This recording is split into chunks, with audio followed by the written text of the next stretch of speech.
여러분 안녕하십니까? 10월 10일 센 경제라이브 시작합니다. 최근 7년간 금융권에서 발생한 금융사고가 7천억 원에 육박하며 내부 통제 부실 논란이 정면으로 제기되고 있습니다. 350억 원 규모 친인척 부적정 대출 건으로 금감원 조사와 검찰 수사를 받고 있는 우리금융은 홍역을 치르고 있습니다. 관련해서 금융증권부 이현아 기자와 알아보겠습니다. 안녕하세요. 안녕하세요. 네, 임종용 우리금융지주 회장이 국회 국정감사 증인으로 서게 됐습니다. 또 금융당국의 우리금융 전반에 걸친 검사도 진행 중인데 결국 내부 통제가 문제인 걸까요? 네, 그렇습니다. 오늘 국회 정무위원회 국정감사에서 임종용 우리금융지주 회장이 출석을 했는데 이 주요 금융그룹 회장 가운데는 국감장 증인 출석이 최초입니다. 그간 국감 증인으로 소환 요청을 받았다 하더라도 여러 이유로 불출석 사유서를 제출했지만 이번에는 쉽지 않았습니다. 여기에는 이제 수백억에 달하는 전임 회장 관련 부적정 대출과 현 경영진 책임론이 정면으로 제기되면서 빠져나갈 수 없는 상황이 만들어진 겁니다.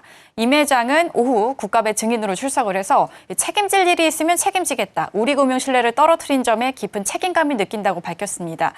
금감원은 올 초 제보로 손태승 전 우리금융지주 회장의 친인척 부적정 대출 사건을 인지하고 현장 검사를 벌인 후에 8월 손 전 회장 친인척 대상 350억 원 부적정 대출 사건에 대해서 기간과 그리고 부적정 대출의 경위 그리고 가담자 등을 상세하게 발표했습니다.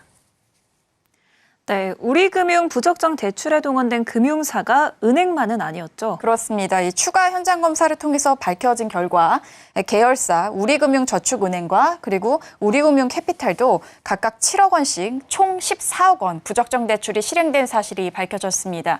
심지어 이 대출 심사 과정에서 일부 직원들이 부적정 의견을 제시를 했지만 우리은행 출신 임직원이 대출 심사에 개입한 점도 확인됐는데 금감원은 우리은행의 부실한 내부 통제와 늦장 대응 때문에 부적정 대출이 계열사로 확대된 것으로 보고 있습니다. 상황이 이렇자 금감원은 내년에 예정됐던 우리금융 정기검사를 1년 앞당겨서 진행 중이고 또 동시에 검찰 수사도 진행 중입니다. 관련 사건에 연루됐던 손 전 회장 처남 김모 씨에 이어서 우리은행 임모 전 본부장이 구속되면서 수사에 속도가 붙고 있습니다.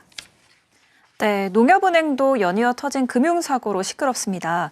오늘 국정감사에도 금융사고 이슈로 이석용 농협은행장이 증인으로 출석했다고요? 네, 이석용 NH농협은행장 역시 국회 정무위 국정감사 증인으로 소환 출석을 했는데요. 보면 이제 현재 국내 시중은행장 가운데 이 행장이 유일하게 소환됐는데 올해만 5번의 금융사고가 터지면서 내부 통제 책임론을 피하기 어려운 상황입니다. 앞서 농협은행은 올해 3월 109억 원 상당 업무상 배임, 그리고 5월 51억 원, 그리고 10억 원 규모의 업무상 배임이 각각 벌어졌고요. 9월에는 121억 원 규모의 횡령건을 공시한 바 있습니다. 여기에 어제 5번째 금융사고를 공시했는데 규모가 140억 원대로 제3자에 의한 사기로 의심되는 이상거래를 농협은행이 발견을 해서 현재 수사기관에 고소조치한 상황입니다. 농협은 올해 자체감시 시스템 강화 계획을 발표했지만 당국은 내부 통제 시스템이 여전히 미흡하다고 보고 있습니다. 당국은 이런 내부 통제 시스템 미흡의 주요 원인으로 농협중앙회의 이 농협금융을 향한 부당한 영향력을 지목했고요. 하반기 농협금융 정기검사 결과 발표를 앞두고 있어서 관심이 집중되고 있습니다. 네, 올해 유독 이런 금융사고가 연이어 발생하는 것 같은데 실제로는 어느 정도일까요? 네, 일단 최근 7년간 금융권에서 이제 발생한 금융사고 규모를 보면요. 6,617억 원에 달하는데 올해 그 규모가 가장 많을 수도 있다는 관측이 나오고 있습니다.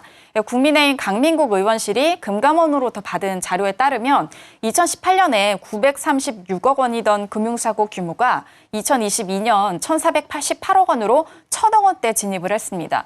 그런데 올해 8월까지 발생한 금융사고 금액이 벌써 1,337억 원으로 집계됐기 때문입니다. 업건별로 보면은 금융권 전체 사고 중에는 은행이 60%에 달해서 압도적으로 많아 4,097억 500만 원인데 이 중에서도 은행별로 봤을 때 우리은행이 34.7%를 차지해서 규모가 가장 큽니다.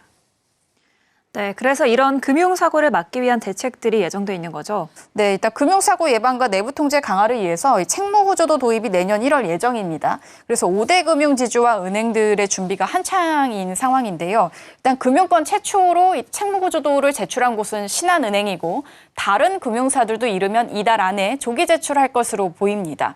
금융당국이 최근 들어서 대내외적으로 이 금융사고에 대한 특정 금융사명을 언급하거나 특정 경영진 실명을 거론하는 등 강도 높은 비판이 이어지고 있기 때문에 이번에는 좀 다를 것이다라는 긍정적 전망도 제기되고 있습니다. 네, 금융권에 잇따르는 배임 횡령 사고와 대책, 금융부 이연아 기자에게 들었습니다. 오늘 말씀 감사합니다. 감사합니다.